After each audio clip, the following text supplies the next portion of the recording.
Okay. All right. Hello, everybody. Hi. And Happy New Year. Happy New Year, 2020. We're going to have good vision. Good vision. So I got my glasses on. And we are Urban Booze. I am Peggy. And I'm Laura. And we are so happy to have you join us. And we're going to have fun. This particular episode is really defining who we are.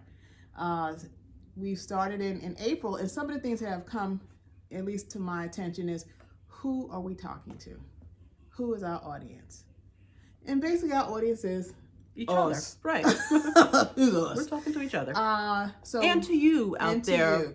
But meaning us, we mean women 40 plus, who is, now we can have grown folk drinks. And we want to better enjoy drinking. We just don't want to drink to get drunk. That's for the 20s, okay? With us, it's like, okay, there's a lot of wine out there. And in my case, I'm just so tired of walking into a liquor or wine store and having sensory overload. Like, I don't know where to go, who to go. Should I get cheap? Should I get expensive? Is expensive better than cheap? And it goes on and on. Right. What goes with what? Who knows? Who knows? Do we cook with it? Can you buy that stuff that we see in the supermarket? Is that really good, or is it totally garbage, or is it a pleasant surprise? And then secondly, our kids. Right. Our daughters are drinking age or approaching drinking age. My daughter's approaching. She better not be drinking right about now. She got 4 more months until she can go and get some liquor. All right. I do like that they card me at the supermarket. It makes me feel special. Whatever. But we hope that in them hearing us talk about it, they will have that much more knowledge in their choices of what they drink, in choices of buying what they drink, and not just following the crowd. I really want my daughter to know what it is she's drinking and to appreciate it. Right. And then it's our hope of hopes, that when they are older and are cooking, because Urban Booze is all about pairing it with comfort food, they will find ways of introducing wine and brandy and liquor into their food so that they can that much more enjoy it and know that it's just not a thing to take them to an altered state. Right. It's not, exactly, it's not a thing just to take you to an altered state. It is, how do you enhance your meal? Enjoy it. Enhancing your meal, enhancing your palate. So that's, if you guys didn't know, now you know. There it is. So with that, we want to talk about our year review. We had some really interesting surprises that came across our path. If you don't know when we started, check out our very, very first episode with Celeste Beatty from Harlem Brewery, and kind of see if you could kind of catch up with us on our journey as we continue it in 2020. So Laura, what were some pleasant surprises for you? Well, the pleasant surprises, I'm gonna jump right in. Mr. Big's wine. Yeah. That was a pleasant surprise on so many levels. The Brachetto. Did we pronounce it right? I think it's Brachetto. Brachetto d'Asti. Diaki. Yeah. Okay. Don't shoot us for our Italian. Okay. Here's the thing. It was really thrilling, exciting to know that who's drinking? The rap generation. Who's making our wines? The rap generation. And so when we say who we are? The rap generation. We are the urban, we're the hip hop generation. We grew up with rap. And the rappers, when it first started, in its inception, we were there. Right. Peggy was there in the Bronx, I was here in Queens. And now who's making the wines? Us. Yeah. Very FUBU, for us, by us. Which makes me so happy because it's all of this. Oh, you gotta support. I'm so happy to be able to support. That's it. So that's probably my biggest surprise. But you did like true wine connoisseurs. I love true wine connoisseurs. I like the label. That's what caught my eye, which is 2 cartoon characters. I mean, the 2 guys are drawing it. They look like cartoon characters, and they're on the label. And it's like, well, this is interesting. So we get it, we drink it, and then we're like, Sadat X. Wait a minute. Brand Nubian. Wait a minute. It's like, of course they're going to make a wine that matches my palate, which made me happy. We also found that we would love to try, if you're listening, EB40. I know you're on the West Coast, but we'd like to be able to try your wine as well. And guys, if you know of any other, rappers that have turned into wine blenders, please let us know. It would be so cool not only to go down memory lane and remembering how we became fans of these guys, but also to be fans at a whole nother level at the next phases of our life. To take a sip and say, oh wow, that's my song. Exactly. Remember when. Exactly. Remember when. Right. Man. A surprise for me was this Vine box.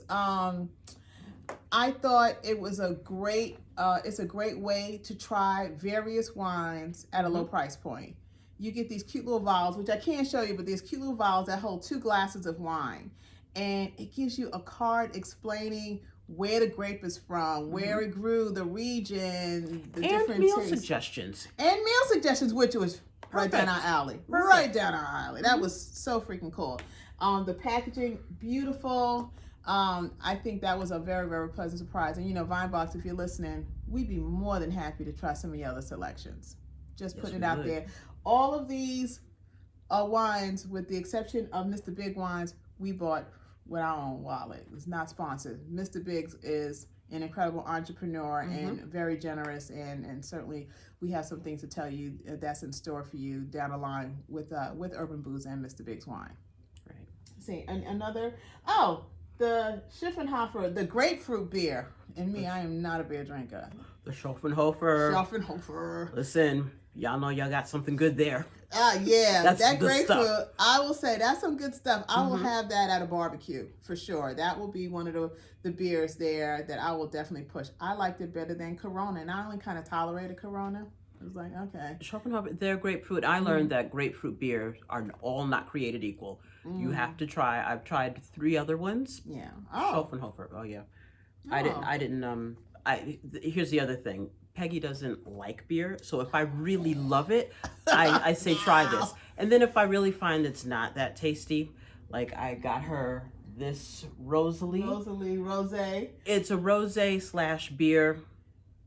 Didn't suit our palates. But she gave it to me to try. I sure did. I suffered. You suffered too. So guess what? Yeah, I'm probably not gonna like it, but you know what? In the spirit of can is still closed. The can is still closed, y'all.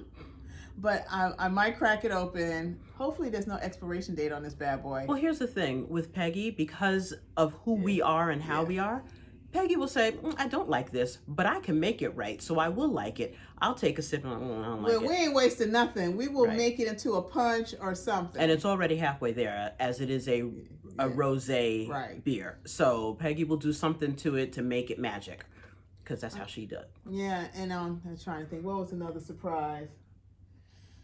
Do we want to say she can? We love the packaging on this she can. It is the most beautiful can of wine you're ever gonna find. I don't.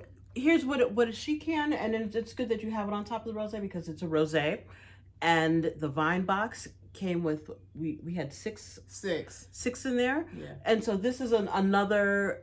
It expanded my mind. All rosés are not the same. There's a whole lot of flavor going on, a whole lot of different things. You have to know what you're getting. Yeah. And so that was just something very different for us. Right. And that's what I've got to say. It was something very different. And I'm trying to think. It was I guess another surprise was meeting Chris Chester, who blended the Aka Nectar Sorrel. Am I pronouncing that right? Sorry, Chris, if I didn't pronounce it right. Definitely an effervescent Prosecco-like. It was a Prosecco wine that I erroneously thought was a sorrel. That was a surprise. That was a big surprise. Right. That was made with Cayuga grapes. Right. Grapes. But he manipulated the grapes to make them taste like a traditional sorrel. And he got the effervescence in it. It is a Prosecco. So it's a celebratory drink. Yeah, so the surprise was no hibiscus plant in it whatsoever. Not at all. Straight up grapes. Straight up grapes. And so that was a surprise. So I think that kind of covers it in terms of surprises. I think I really enjoyed our very first interview with Celeste with Harlem Brewery. The surprise was the challenges being had by many of these blenders in distribution. Right. And her story on how, a distributor was like, yeah, we'll distribute you, but you have to change your whole formula. Change your recipe completely. Make it malt liquor, and then we'll distribute you. That was a disappointment. Yeah. But that's also, America. So it's like, here's a sister who comes up with something and let's make it. And there you kind of want to feel like, well, how come we're not doing this? Why isn't this happening for us? And then I think our default is, we're just not working hard enough at it. We're not trying hard enough. I never believed that was true, because I know how hard I work generally. So when other people tell me their stories, it's like, wow, okay, I suspected that's what it was, but now hearing, without knowing, but now hearing from you. And we also met another gentleman, Biscuits and Beer. Oh, yeah. We've got to go. We're going to try to do a show from his shop. But just a little knowledge, why don't we have more small breweries? Why don't we have more? And it's like, you can get a license to have you can open a restaurant, but you can't get a license to sell liquor. You certainly can't get a license to distribute liquor. And if you have one to distribute, you have to make. And, all these different rules that come on, and the rules, knowing the rules are one thing. They're huge hurdles. They're ridiculous, because it's all financial. It's like, well, you can do it, but you'll have to pay $50,000 for this and $80,000 for that. And I would say that kind of caps off my disappointment, because with all these incredible people who were brave enough to come out and make their own product, I mean, that's enough of a hurdle to even come up with the formula that distinguishes you from other people in this industry. But to then have these obstacles in place, distribution, where, we're not going to place you here, or you have to change your formula here, or you have to pay loads of money here. Really a big disappointment, because a lot of these people that we've met, their product's actually pretty darn good. And it's just barriers to, these barriers are you ridiculous. Can't sell this, you can't make that, you can't do this here, you can't do that there. And it makes you think, is this a class issue or is it a racial issue? And, very, very disappointing. And so this story that I'm realizing is, all of these issues are literally as old as America itself. Yeah. The Whiskey Rebellion, that was the first thing George Washington had to put down after he became, the president. So yeah, that again is a disappointment, and we'll keep pressing on. We'll continue to provide platforms for these people, and we will encourage you as viewers. When we mention, a beer or a wine that's made by a person of color, remember the name, go to your local liquor store and ask for it. That's the first start. That is the first start. So please consider that.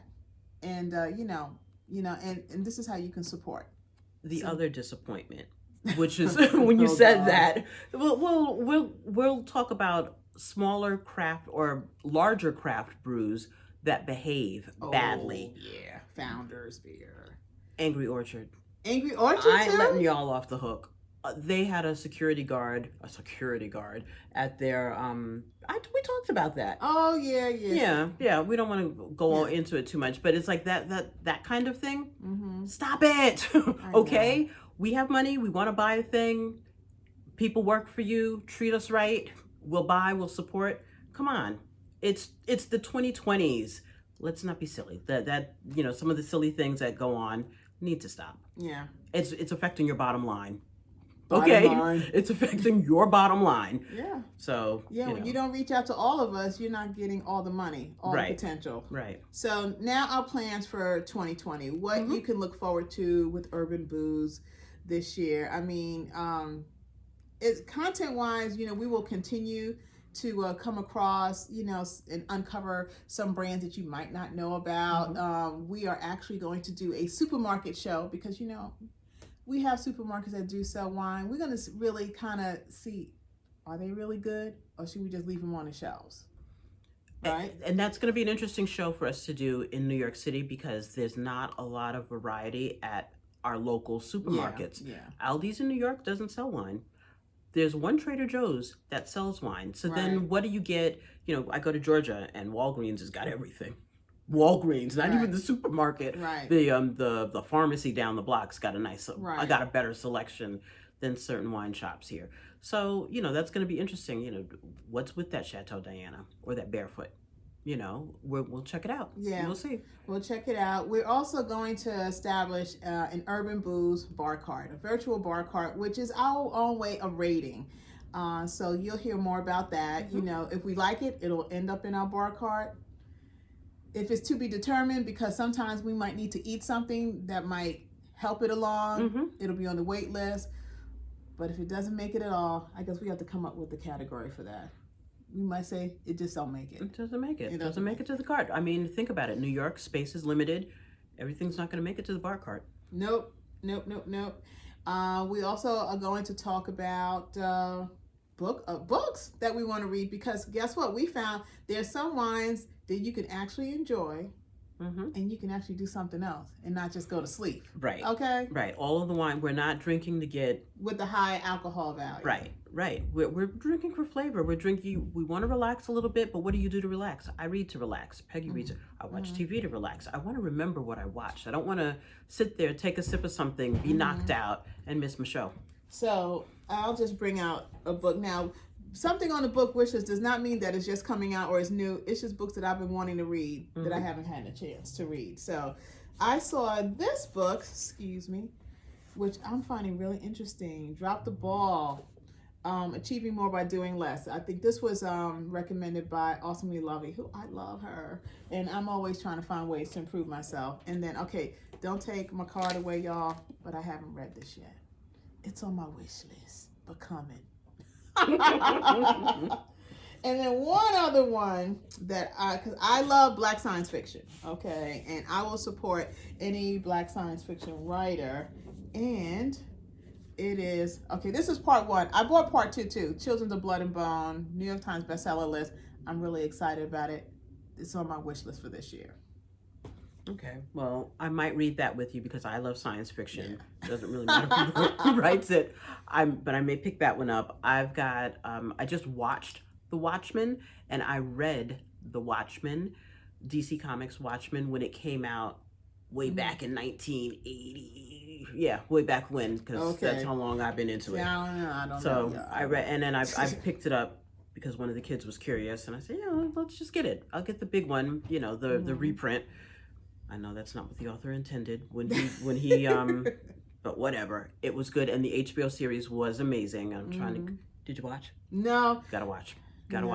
They covered the Oklahoma massacre. Oh, okay. Yeah. It opens with that. So that's a thing. No, stop. We're filming. Sorry. Yeah. So definitely. That's something I'm reading and watching. I'm going to read The Expanse because I watched The Expanse and there's a bunch of books. What's that about? Oh, it's a science fiction story that it's humanity is on Earth, humanity is on Mars, and then there are the unfortunate people who literally don't have a planet to live on. They live and they mine and they try to survive. Oh, yeah. That sounds very involved. I like light reading. I like fantasy. It Witches, is light vampires, werewolves. Did you watch The Witcher? Ooh, girl, Henry Cavill. No, I didn't watch that. Well, it's on Netflix. So, but there's a lot to read. There's a lot to watch, and we're going to. Our list will be on our website. Right. And then obviously you can find it all on Amazon. But this is our own personal wish list. I used to be a heavy reader, and I want to jump back into it. I'm not an audiobook person, but I might be open to that. Who knows? Another thing you can look forward to with Urban Booze in 2020 and this is a big wish list, a tasting event. So be on the lookout for that. We're gonna have a limited guests that can come. But what we want to do is really, those of you who watch us and who on our journey will get a chance to actually have this tasting experience with us with one of the people that we have interviewed. So stay tuned for that. And then last but not least, we have a wish list, Laura and I, on people that we would love to invite to our Urban Booze couch and to kind of share with us their journey, as well as try some of their wines and beers and liquors. And we'd like to do a few road trips. Road trips would be cool. We'd love to take this show on the road. So hopefully you'll see us there. I'm looking forward to talking with the True Wine Show guys. We are really thrilled about that. We also had conversations with the Amor Genève maker, Coviello Salinas, and we hope to have him on our show. The purveyor of Happy Cork. We're looking forward to speaking with her to find out how, as a woman of African descent, how was she able to open up a wine store in Brooklyn, you know. So that, amongst others, I mean, if you have a wish list. I want to do a road trip. First and foremost, I want to go to You Long want to Island. go to that Pittsburgh beer. I want to go to the Pittsburgh Beer Fest. Yeah. I want to go to Long Island to the Pittsburgh, we're coming. Okay. Black and yellow. Right, the Long Island wineries. Oh yeah. Yeah, that Merlot. That's a big Merlot spot. Yeah, we can hit some more Long Island wineries. Hopefully we'll do Maybe that. we can hit some Pocono wineries because if these things are close. Oh, we can get also, in the car. I'm trying to get in contact with the Black Bourbon Beer, Black Bourbon Bourbon Society. Right. That would be awesome to find out what they're doing, how they're doing it, what brands that they all collectively offer. That would just be overall a really, really, really great talk. You going to the South? We're definitely going to try to go to the South. That's a big wish. I don't know if that'll happen in 2020. It might. I say that I don't know about going to the South yet. I will be in Georgia before the end. This month is over, so yeah, we'll go to the South. We can get down there. All right. Well, you know what? This was a good start to the year. We want to kind of give you guys a broad stroke idea of what we want to do, who we want to talk to. If you have any suggestions, or there are any up and coming craft brew makers, some wine blenders, bourbon, rum, let us know. I mean, I understand that there's a shandy blender that's somewhere out here in New York. Don't know his name, but if you guys know, please DM us at Urban Booze, because we'd love to talk with him or her who does that. And I know that there are some winemakers in Brooklyn, some women. Love to be able to kind of connect with them as well. But until then, I mean, we have some really great, episode shows for you, and we certainly look forward to hearing your comments. Where can you find us? You can find us on Twitter, Instagram, Facebook, YouTube. Click like. So y'all. Please click like. So we know if you like the content that we have suggested that we want to do. And that you can join the channel so that when we update, you'll know what we're doing. And we come out, once a week. At least we try. The goal is once a week, every week, and certainly along our journey, when we find some interesting things that has to do with pairing, any kind of liquor with food, we're posting it because we find it interesting. So we'll see you next time. All right. We're Urban Booze, enjoying what's good. Sip by sip. Bye.